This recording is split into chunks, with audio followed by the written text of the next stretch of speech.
going on, Dessie? How you doing, bro? Man, I'm blessed, man. How you been, bro? I'm doing all right. Just trying to stay safe in these weird, wild times. Trying to stay safe. It's crazy. It's like, when you think, I don't know how long ago that was that y'all were here. There may have been, 6 months, a year. About a year, I think. Yeah, it's definitely close to a year at least. If it Yeah, wasn't, but just yeah, about like there won't be any of that for a long time. Like nah. Park Avenue, that's the club that I run or whatever, and that Mhm. club is never coming back. Like it's not coming back. It's over for it. Oh, that's it. The club that I met you at. Yes, That's that's what, really? Yeah, because you got to think Damn. like it's no concerts till 2021, At least, and that club held about 2,000 people, and yeah, so at yeah. 50% capacity, it just isn't really profitable like that. Oh man, Yeah, wow, so I was wow.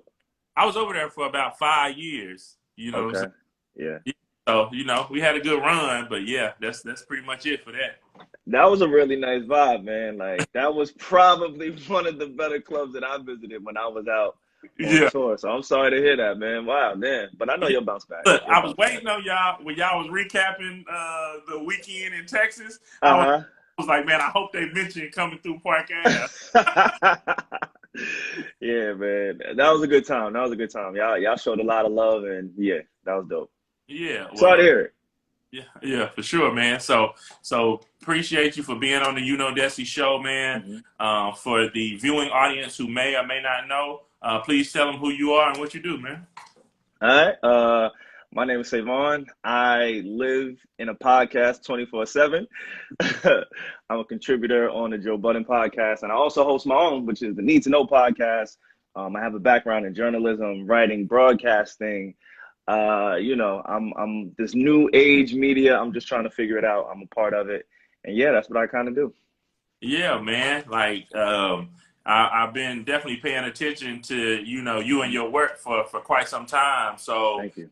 So it was definitely dope to meet you in person and Yeah, then just vibe with you because thank I you. come from traditional radio background. I used to work for Tom Okay. Joyner, and so but I was never like an on-air personality or even in front. Like typically everything that Hmm. I did within entertainment or radio has been kind of behind the scenes. Hmm. Um, and so when COVID hit, it was like, you know what? I got all these connections. Yeah. I'm gonna just start a show because people at home they ain't got nothing to do. Let's just go live, Hmm. and so it's really really going well. And this will eventually turn into a podcast. This particular format that I'm doing now.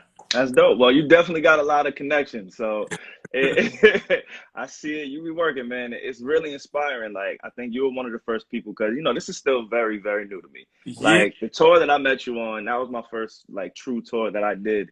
yeah, And so, when you're early in your career, things stick out to you.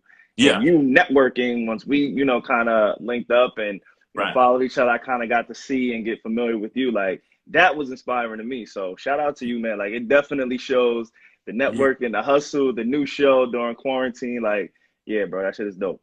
Yeah, appreciate you, man. For So, sure. so talk about the beginning. Talk about how how your career started. The beginning. Well, it started, like I said, journalism. Yeah, Writing is like the foundation of pretty much my career. So I started out freelance journalism, interning. I worked for free for a long time, just different yeah, magazines, startup companies, blogs. And mhm. then I got one at Hot 97, which is a pretty big, everybody should know Hot 97, right? But Uh, yeah, so I started blogging and writing for Hot 97, got some momentum in that. mhm. But while I was doing that, I was also in college, and Yeah, podcasting was new. I was working at a warehouse, and I needed something to just block out the noise and the time of work. And I stumbled across a podcast, and I just fell in love. Once I heard the format, once I heard how accessible it is, it was easy. I didn't know, like, there weren't any gatekeepers. Like, once I yeah, realized that for podcasting, there's no gatekeepers, I mhm. think that inspired me the most. And yeah, that's how I started. I started as a listener to multiple Yeah, podcasts, from Charlemagne's Brilliant Idiots, sports hmm podcast, obviously the Joe Budden podcast. Like, I yeah, just became a student of podcasts. And then I said, you know what? fuck it, Yeah. I might as well give it a shot, And Right. I started my own in 2016. So even before it was really popular, I gave it a shot. I Yeah. started my own in like 2016. It didn't work out the first go around with the people that I started it with, and not because that it wasn't good. I'll be honest, it wasn't Yeah. good. Like nothing is good the first time, but Right. also the people that I was working with, I don't think they saw the vision in podcasting. I don't think they really understood. You know what I'm saying? Like it wasn't TV, it wasn't radio, and you damn sure don't get paid from it Right. when you first start. Definitely not early. Yeah. So I don't think they really saw the vision, but I kind of kept up with it. Hmm. And in doing so, I actually had just reached out to Joe Budden and said, "Hey, I Yeah. heard you guys need an intern. It looks like you guys got a lot of holes that could be filled, Yeah. and I'm willing to do it for free. Like I just want to help. I want to contribute." Yeah. And I got lucky. And then once I got that luck, I just took the opportunity and ran with it. I never looked back. Yeah, man, and you mentioned a few things, so I definitely want to touch on them all. So Hmm. like the working for free and being able to have that hustle, that's very important. So many people are just so worried about getting paid right away, and it's Right. like when you're coming up, just being a part of something, Hmm. shows quite a bit, right? Yeah. Um, and like when I was working, like I was Tom Joyner's assistant. And Oh, so, but he was a made man. So this yeah. is, Yeah. years and years into his career. No matter Hmm. what I did as his assistant, like he was already Tom Joyner, he was already gonna be Tom Joyner. So you Hmm. really can't show anything. But Yeah. like in a position like you, if you got in on the podcast very early before it blew all the way up, then Hmm. there's tangible evidence of what you contributed to the podcast.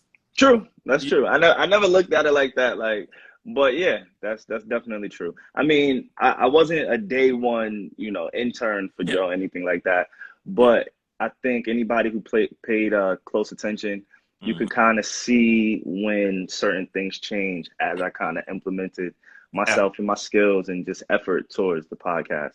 Yeah. So yeah, for sure. Yeah, and so and I actually had produced a podcast over at Podcast One for Martellus Bennett. So Oh, Martellus dope. is one of my best friends, and we do a lot of work together. So I had the Dope. opportunity to kind of delve into it that way, Hmm. and kind of start understanding. Like we had a good little run with Podcast One, but at Hmm. the end of the day, what I realized was like, man, we really doing all the work. Like we got Yeah. so like we're getting the Yeah. guest. Hmm. Um, the ads that they're bringing to us, they're just selling batch ads. So they may say, okay, I Exactly. got 100 shows. This one appeals to black people Hmm. 25 to 35, and okay, Yep. here it is. Like they were not selling our show; they were Hmm. just selling all the shows, and whichever one hit. And Yep. so we like, we should probably get out of this deal and then do something Figure it out. different. So Yeah. it was a good opportunity to kind of learn the business from that standpoint. Hmm. And then, as you said, talking about Charlemagne's podcast, Hmm. he actually linked me up with Chris Morrow Yeah. over. And so me and Chris have been talking back and forth as well. So I'm just kind of peeping the scene because it's so much money. Like people just have no idea what's about to happen with podcasts. Like Not at all. Podcast One just sold for like 80 mil or something like that. Um, of Crazy. course, the Bill Simmons joint, Yeah. Yeah. uh, the Joe Rogan move around. Like it's so Hmm. much happening, and this is like ground level. So it's still It's new. time to get in if you know how to do it properly. Absolutely. Yeah. So, so talk about the different kinds of podcasts because, like, some podcasts are set up as an interview style, and Uh-huh. then some are just hosts talking to each other about different topics. So Hmm. I know yours is the latter. So Hmm. just talk about the different styles and how you like them both or dislike them or whatever. Yeah, I think it really just depends on the consumer. Like Yeah. what will keep your ear, Hmm. for me, constant banner back and forth, strong opinions. That's where I kind of flourish in. Those are the podcasts that I'm into, and that's the type of podcast that I host. Yeah. But I do know a lot of people who listen to podcasts where it's just storytelling. It's Yeah. like, hey, we have a start point at A, and then we're going to walk you all the way down to Z, whether it's episodic, whether it's all in one podcast.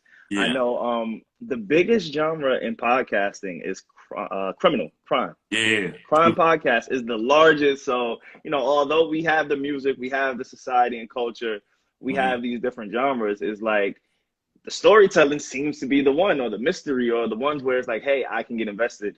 I think the possibilities are endless. But yeah, personally for me, I like the ones where it's like, hey, I want to hear a strong opinion. Yeah. I want some type of facts to back that opinion. Yeah. You know what I'm saying? I want it to be a credible source. I don't want it to just be, you know what I'm saying? Like that's what works for me. It helps time go by. It sparks my interest, my thoughts. So yeah, that's where I'm at with it.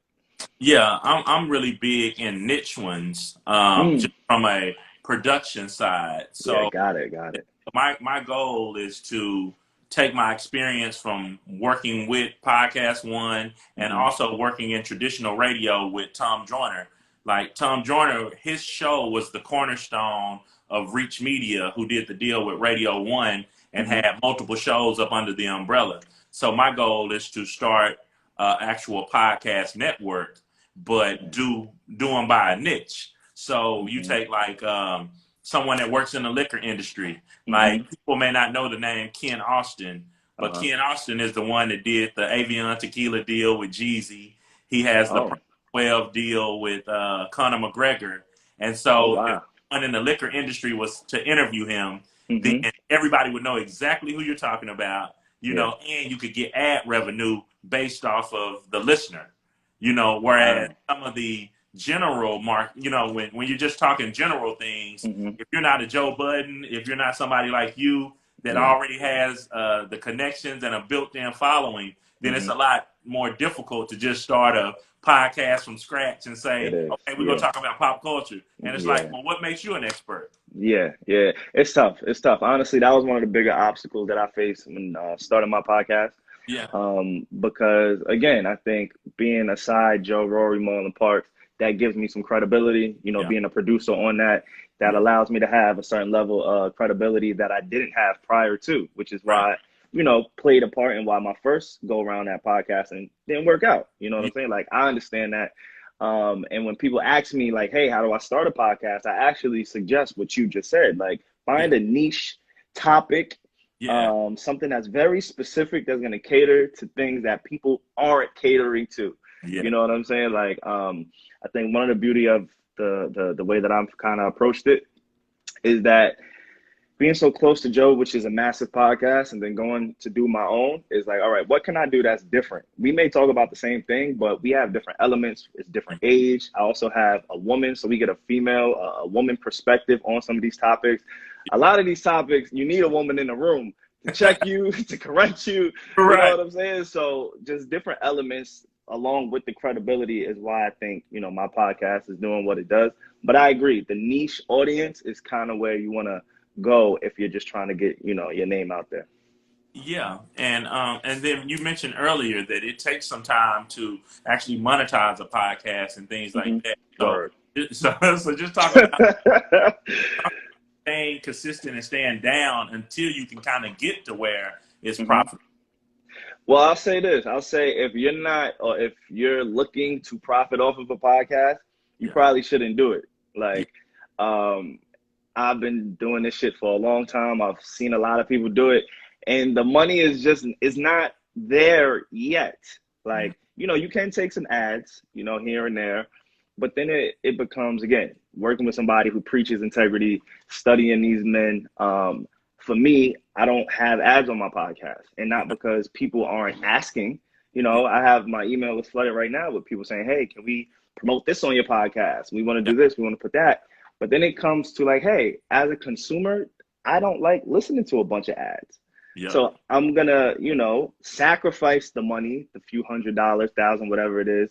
I'm going to sacrifice that to make a better product for the people who support me. You know, so it really, I think the beauty of it, and going back to what you said earlier, everybody's trying to figure it out. There's no right or wrong way. So when it comes to monetizing, it's tricky. There's no point A to B. You know, you kind of got to figure it out, what works for you, maybe signing the deal. yeah, merch. I know merch is another thing people are trying to do. Yeah. But it's tricky right now trying to monetize a podcast. So if that's what you're getting into it for, if you see the Joe Rogans and the Bill Simmons and whomever you're seeing and you see all these numbers, like, sure, it's attainable, but don't think that it's guaranteed. You know what I'm saying? Like, I'm still trying to figure out ways to, hey, how are we going to create more revenue so we could put out a better product? Like, it's Yeah. an everyday, trust me, bro. Like, whew, that shit is giving Yeah. me heartburn thinking about it. Yeah. I'm real big on like, you know, natural partnerships with Yeah. brands as opposed to just your regular ad. Like you said, it's about integrity. Like Yeah. I've been like an influencer for Reebok for a couple of years, and so Okay. that's more natural. So whether they send me clothes, they usually send me a Yeah. bunch of Iversons and stuff like that. So Hmm. I try to wear these things and then mention them. You know what I'm saying? Yeah, for sure. To where it's a more natural situation as For opposed sure. to like, you know, you're on a podcast on a show, then all of a sudden it's a 30-second ad like in the middle. Exactly. Like you can do liners and mentions where Hmm. it feels more natural. Like, yo, Exactly. this is brought to you by Reebok, yada yada Yeah, yada. And, exactly.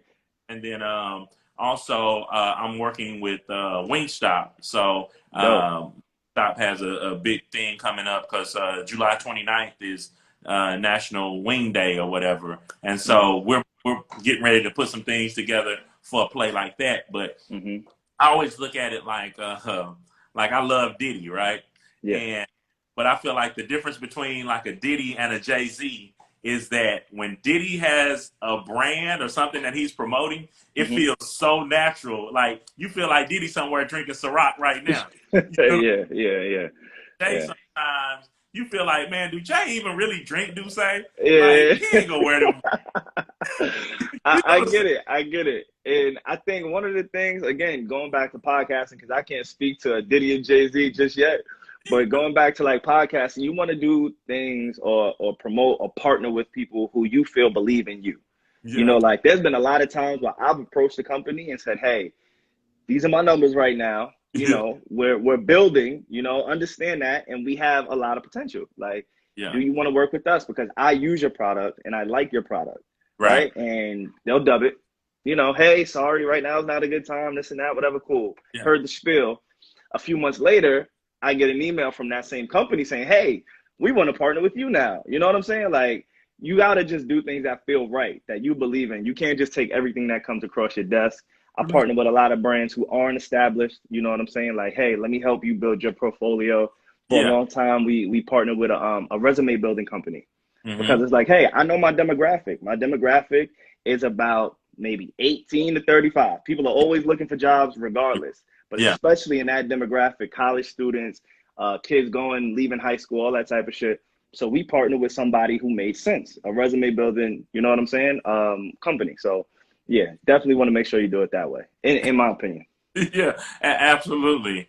And just to touch on resume building and things like that Hmm. with your demo, we need to talk as well because I have a company called Locomotives that I'm involved with, and Okay. the main guy, Lincoln Stevens, he was just mentioning Forbes a couple of weeks ago. But it's like a staffing firm for us because Okay. right now so many corporate companies are looking to hire people of color, but they don't, you know, they saying they don't really know where to find them. So we're Mm. solving that problem, which is having a base of you know, good applicants that Hmm. are ready to go. So Yeah. if one of these corporations say, "Hey, we're looking for an art director," then we have a Rolodex of people that we can send them over. Yeah. So we should definitely Dope. talk offline about that as well. For sure. Just let me know, man. I'm with it.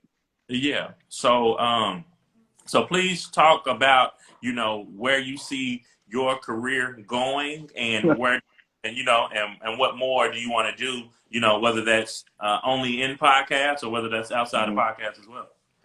Yeah. Well, the thing with me, I kind of like to think big.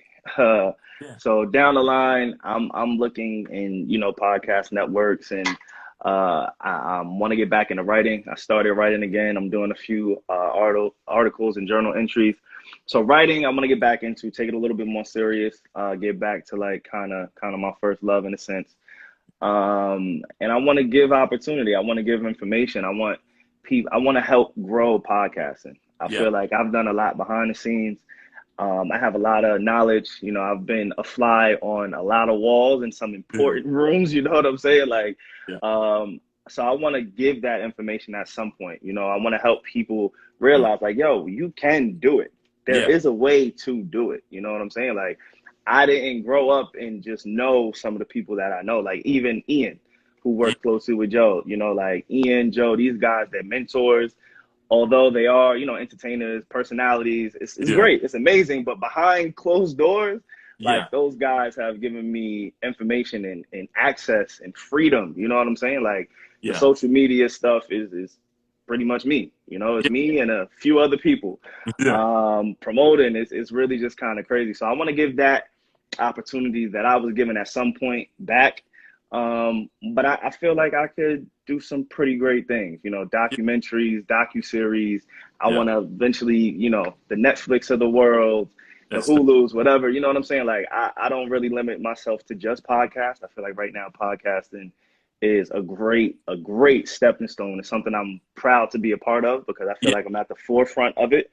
You know, like it's crazy because I'm in two very strange places. I'm at the top of the mountain with what I do, you know what I'm saying? But then I'm still in the trenches building my own shit. So it's like I'm forever humble no matter how great I think or people think I am because I'm still, you know, building my own shit. So I think the goal is to give back at some point, and just continue to create. Continue to create, man. Yeah, I think we have a responsibility to, as we come up, we always have a responsibility to push the elevator back down to grab the next set of creators and pull them well and not be, you know, and not try to keep all the information to ourselves, you know, not crab in a bucket mentality. That's definitely not at all. Not at all. It's crazy because I remember when I first wanted to relaunch my podcast, I really didn't even know how to go about it. I didn't want Joe to feel like I was slighting him or that I was just trying to capitalize. You know what I'm saying? Like, it was a real tough conversation for me to be like, all right, Joe, now that we're this deep in, I want to launch a podcast. Yeah. Although he knew I had, you know, dabbled in podcasting before, I just wanted to make sure it came off the right way. Yeah. So I think having somebody who has always preached opportunity and he's never really told me no, that is something I want to be able to do for other people. It's like, yo, just go for it. You know what I'm saying? So yeah, that's really dope, man. And I have some of the same goals to kind of really break in the production side, like in Hollywood. Like I have a couple of projects that I'm working on, and it's just trying to get them over the finish line. Like one is a biopic with Kid and Play. So that's dope. Working on for a minute, and then the other one is a book and a documentary with Antoine Walker about how he went through, you know, the money. He got a lot to talk about, so that'll be dope. I know he got a story. Exactly. So we talking like a 30 for 30 type situation or something like that. So but I'm looking at like, okay, if I could get those projects done with the celebrities, of course, then it's a lot easier to go and pitch something original now once you're kind of in the, you know, in the industry as an executive producer on a big project or whatever. So I agree. You know, but it's just about playing the game, and it seems like you understand that as well. Like, okay, sometimes you got to work it this way and learn information and meet people and network, and then, you know, then you can go make it happen. For sure. I mean, again, like you say, you're trying to build credibility. You're doing it in a respectful way. You know what I'm saying? Yeah. A lot of people want shortcuts. I don't believe in shortcuts. So it may seem like it's harder, but it's always going to be more rewarding when you just, you know, do it the way that you're doing it. Yeah, absolutely, man. And talk about the frequency of your podcast, personal podcast. We know Joe's podcast is Wednesday and Saturday, I believe. And then what about yours? My podcast drops every Thursday. Okay. Every Thursday, all streaming except for like Tidal for the most part. But well, everywhere else. It's hard to get on title. I got to figure that out. But yeah, so we're everywhere right now. It's every Thursday. Sometimes we drop some additional content on Saturdays. Mm-hmm. But yeah, right there is what, 3 days out of my week that I'm podcasting. Right. And then you got to think about the promotional side of it. So really, like 6 days a week, I'm doing something podcast related. But yeah, my podcast, the Need to Know podcast, is every single Thursday. Yeah, and speaking of giving opportunities, you already giving opportunities because Scream Man didn't Scream. Yeah, Scream Man. That is a sick ass name. Yeah, Scream Man. Shout out. Yeah, shout out to Alex. You kind of broke up real quick. The last thing I heard was Scream Man. Yeah, I was just saying, speaking of giving opportunities, Yeah. you gave Alex an opportunity, so now he's over there with you, right? Yeah, There, right? yep. Yeah, Alex, yeah, he's Scream Man. Alex is now Scream Man. Yeah, it's crazy shit. Yeah, man, but man, I really appreciate you for being on here, man. I know you had some other things going on, so I don't want to keep up too much of the time, my brother. Nah, no problem. Thank you. Yeah, man. So shout out anything else you need to shout out? Nah, man. Everybody just continue to stay safe. You know, shout out to you and your journey. I see you trying to get in front of the camera. Again, you got a lot of connections from what I've seen. And a lot of people look at me like I have connections, but I'm looking at you like they don't even know. And if you don't know, they'll find out soon. So shout out to you, bro. Thank you for having me on. Definitely appreciate it. Yeah. And we got to chop it up some more, man, for sure. Yeah, absolutely, man. So yeah, let's definitely stay in contact. I'm glad we was able to, get back connected. So yeah, man, let's definitely figure out how to work together. I got Texas, I got LA. Let's do it. So let's put it together. Let's do it, man. Let's do it. Appreciate you, bro. All right, man. Appreciate you, man. You have a great day, my brother. All right, yes, indeed. All right, peace.